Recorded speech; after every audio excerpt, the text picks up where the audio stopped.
A day in my life as a new immigrant in California. Hi guys! So for today's episode, first time namin itatry ang In-N-Out. Dito lang din yan sa Daly City. Dito na siya guys! So first try ang kanilang chocolate milkshake. Masarap naman siya guys, ang hirap lang niyang higupin. And for the burger, sobrang laki niya guys. Oh, yes. Grabe, ang laki niya sumubo. Ang burger. In fairness naman, ang sarap niya guys. Nice. It's called double with gum. By the way guys, kasama pala namin ang aming cousins. Animal fries, rar. Sarap guys. So ubusin ko lang to siya guys. And for our second destination, nandito kami sa round 1. Dito lang din yan sa Daly City. And ready na kami mag-bowling guys. Alright. At para sa ating unang kalahok, tumira! Tumba! Let's go! At para sa ating pangalawang kalahok, tumira! Knockout! Let's go! Panis! Panis! Eto na.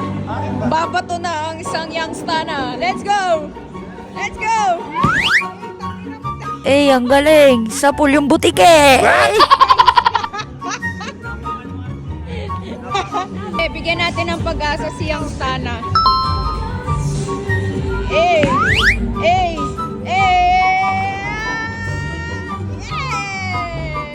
At syempre, hindi magpapahuli yung pinakamaganda. Oh, yes.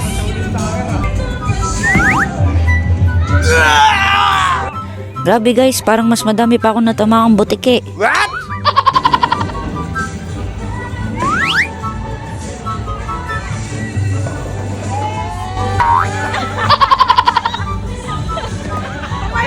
What?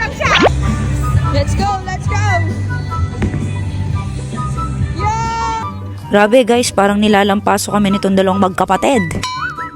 Hey! Hey! You know!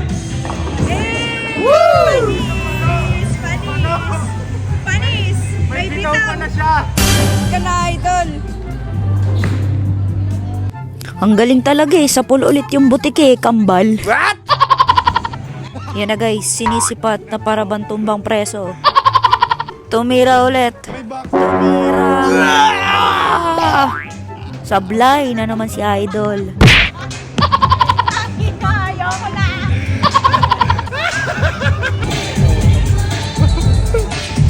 Tangina gitna pag walang video.